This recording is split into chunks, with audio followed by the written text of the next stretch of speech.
Ask a Mechanic, Episode 2. episode 2. Let's do this. All right. How much would it be if I took this into a shop to fix this dent and bumper?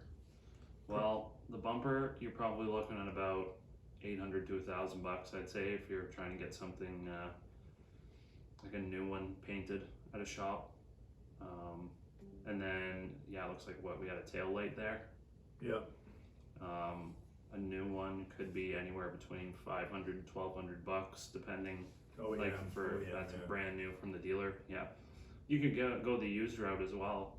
I mean, you go find a decent one that's been smashed in the front end. You could probably pick all that stuff up for like under $500. Yep, that's what I'd do. If you knew how to do the work yourself, which you probably don't if you're on this page, you go find that exact same color car, Civic, in a junkyard, and then you grab the bumper and taillight out of it, and they charge you $300, $400, $500. Absolutely. Or you go do that and get a mechanic to install it, and she'll only be around $700, $800. Yep. Need to get rid of this car? Yes, you do. No. Yeah, it looks like it's been sitting for a while. Brakes are definitely rusty. Yeah. Oh, nice. Short commute, eventually make my engine bad. Not necessarily, but it's not great for your car. Yeah, so short commutes will allow moisture to stay inside of the engine and not be evaporated from the heat of the engine. And it's just better to take the car out for a good drive on the highway once in a while. Yeah. Looks like they're driving a 2011 Corolla, pretty decently reliable car. I don't think you would really have any issues that you would see. They would see if just from driving it short trips for most of its life. I don't think something would just arise because they didn't drive it on the highway. So really, like, it would only maybe show issues like once it gets to 400,000 kilometers or something. Yeah. So Want to change the look of a car? Yeah. Aftermarket stuff, it's all touchy. yeah, and like you were saying, I remember we were talking. It's crazy how if you go to resell your car, Oh yeah. if you do a bunch of mods to it, and like They have to be very tasteful in the correct way, in the correct style and everything. It's really tough to sell a car that's been modified exactly, than it is compared to a truck. yeah, like a truck you'll get more money for Yeah. versus a car people don't want to pay as much money Yeah. compared to it being stock. Yeah. There's just not, I think the issue is you have to find the right buyer. There's not that many buyers for tuned up cars Right. with a bunch of aftermarket parts on them. Trying to get this BMW 1995 325i to start. Okay. Looks like Just a picture of a battery. picture of a battery in the trunk. That wire looks scraped back pretty far on the insulation, but Yeah. whatever.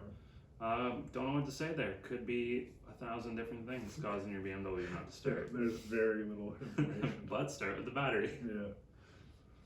Is this belt done for? It looks pretty rough. I mean, it looks like it still spins and runs. Yeah. So I would, Ooh. it's definitely, believe it or not, as long as there's no chunks missing, that would pass safety in Ontario. Wow. But obviously I would strongly recommend to change that belt because it's obviously been on there for a long time. What's a good car? She wants an SUV. He's thinking Subaru. Okay.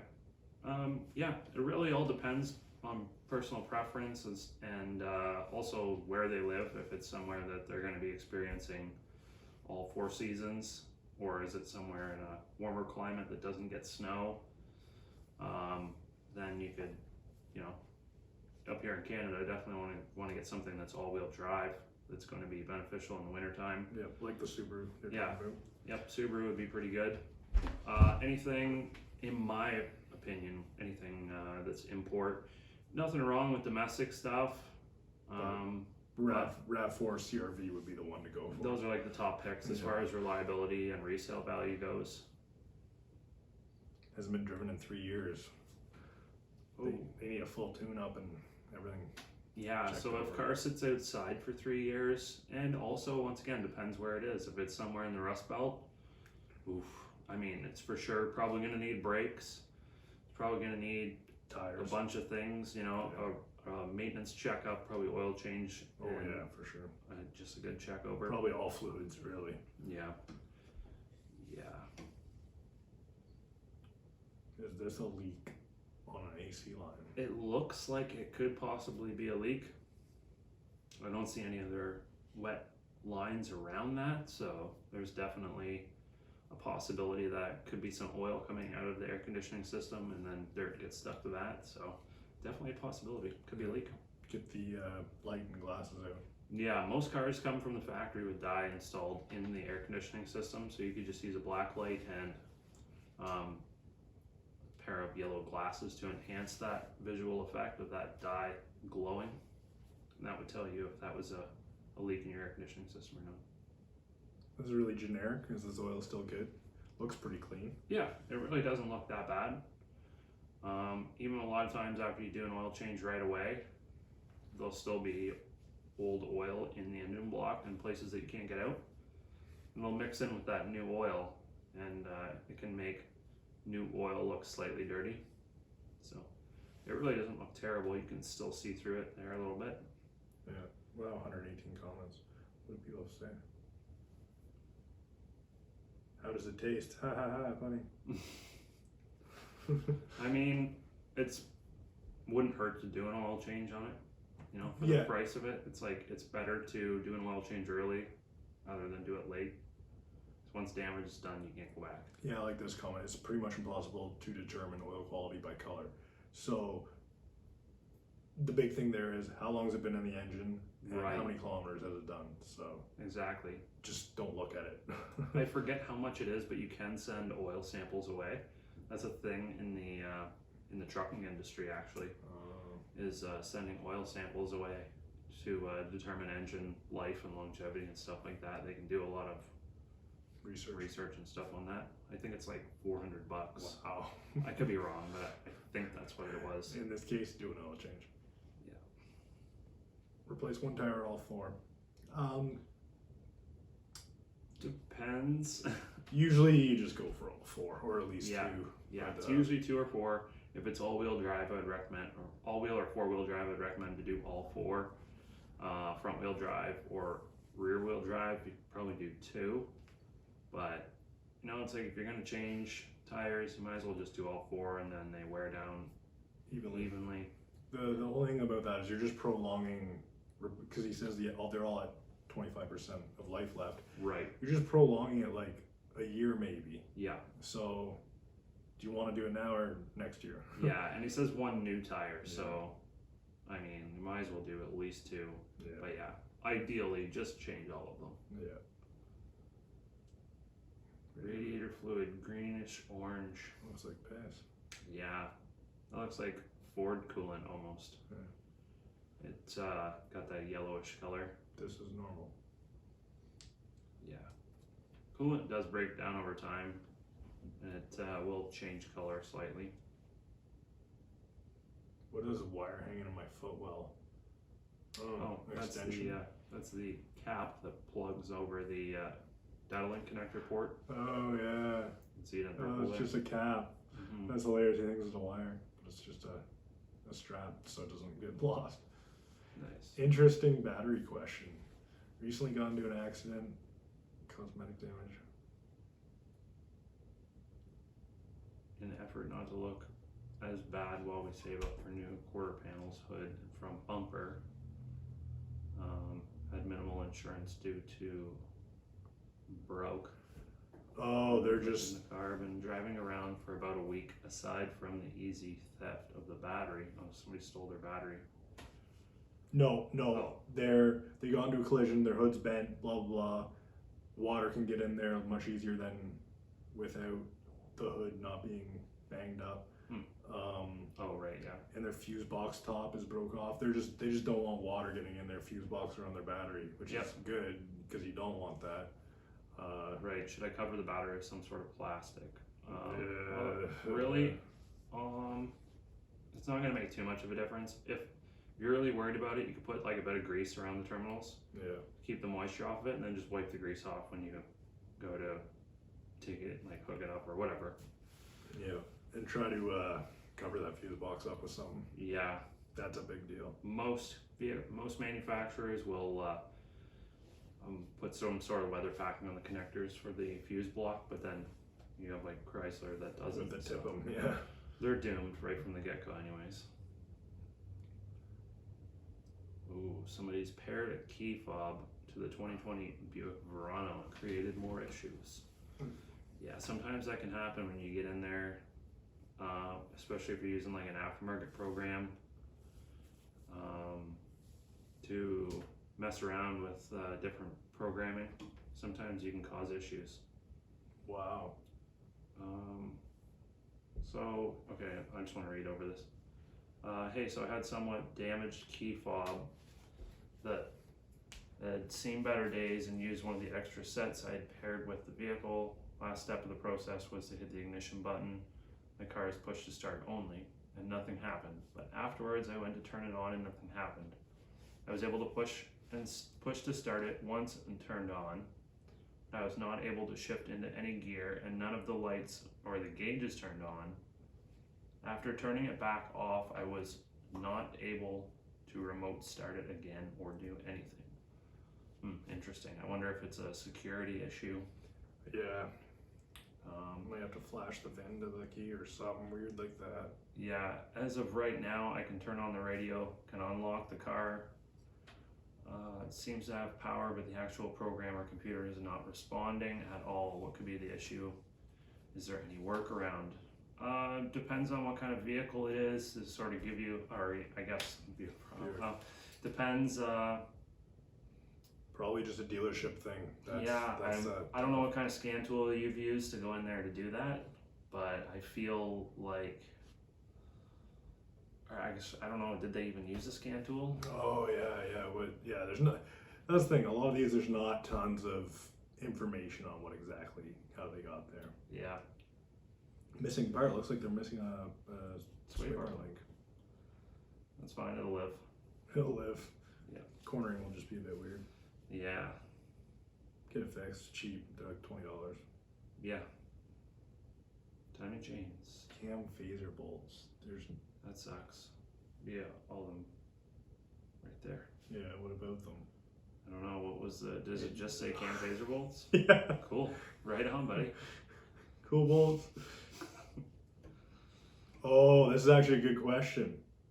What is the best grease to use on brake caliper slide pins? I would use a silicone-based grease. That's going to prevent any damage to the rubber components. You will want to avoid petroleum-based products. Do not use anti-seize. Do not use any kind of penetrating oils, stuff like that. So Clean Flow makes a product called Easy Slide. That is my go-to.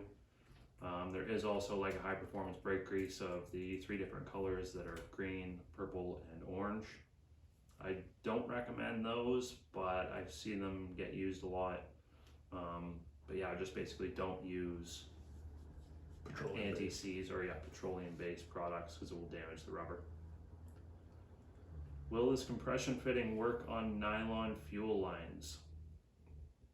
I don't know. I've honestly never tried that myself, and I really don't have a lot of experience with the nylon fuel lines.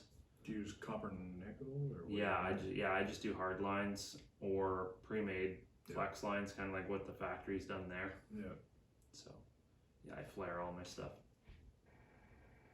I need help diagnosing.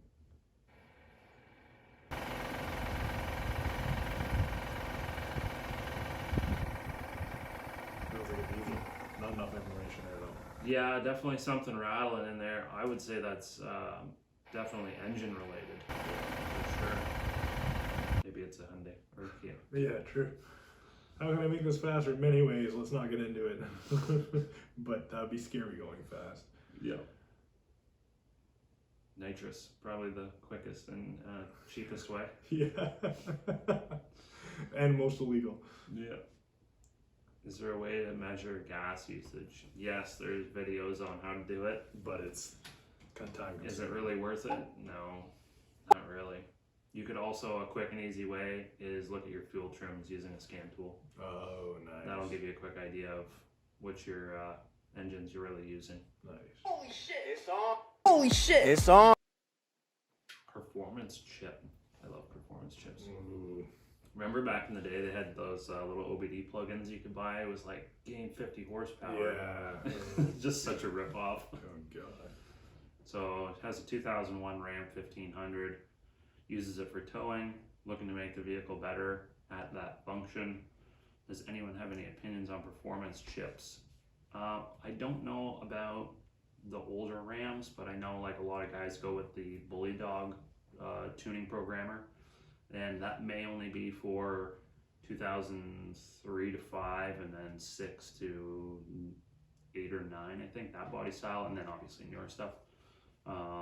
But I'm sure there's got to be something out there. Well, this guy, he's pretty much saying exactly what you just brought up.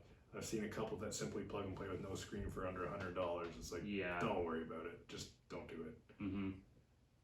Yeah, jump on some forums. I mean, obviously you're on Reddit here, but find a RAM group. Get Right. on there and talk to people that have maybe already tried this. But you're looking for any good stuff. You're looking for around, or you're going to be paying at least $1,000, right? Yeah, you're going to be a few $100 Yeah. at least for like something cheap that's going to work. Yeah. But yeah, if you wanted something really good, yeah, you probably between $750 and $1,000. Just got my brakes done. Yeah, you needed them done. Yeah, rough. Ouch. CD axle, something like that. Probably not. Yeah, some of them do actually have some surprising amount of play. That much though. That is quite a bit.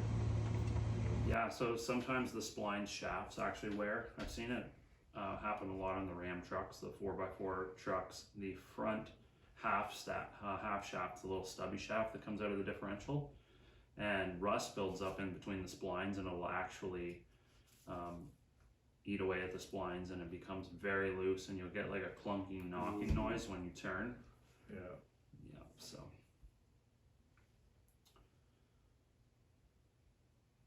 Volvo V40 reduced engine performance. Yeah, it's scooping up all the snow and everything else. Do you just rip the shield off at that point? Or do you pay the money to get another one? Yeah, I don't know. Whatever. Brake balance.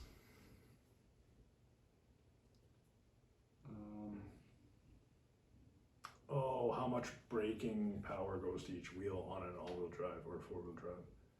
Right. Problem. It should be the same as like any other vehicle. Because it has nothing to do with, like, four-wheel drive only has to do with acceleration and going, right? Yeah. Not stopping. Mm-hmm.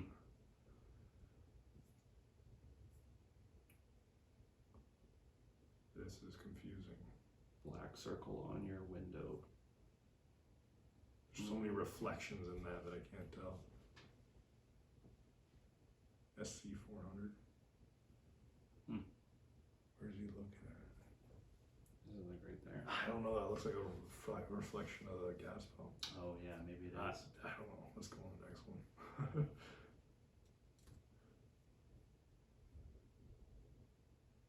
Oh, I can answer this one. I bought a used electric vehicle in Quebec, and I'm from Ontario, so this is actually perfect. It was kind of hard. So he says that he bought one in Quebec. It's only a few years old, high mileage, and it's coming from a brand new name dealership, not a random used car dealer. He says that he's heard from buying used cars from Quebec can be hit and miss, and that Quebec had a reputation for doing shady stuff, but he wants to hear from you. What are your thoughts? So I went and bought a Kona Electric, a Hyundai Kona Electric in Quebec because they're cheaper there because they have more. It was used also, and it was also from a Hyundai dealership, so it wasn't a shady car lot, whatever. So they're quite a bit cheaper there because of their incentives there. They have an extra $7,000 provincial incentive for electric vehicles. So down the road, their used ones have to be cheaper too because they have to compete with their new ones. So as long as the dealership treats you correctly and isn't shady, then from what I know, they put a sticker in, or from what my experience, they put a sticker in your back windshield and you don't have any plates on your car, and that's your temporary. And I think Ontario just went to that too, because I see people driving around with no plates and that sticker in their back window. Right.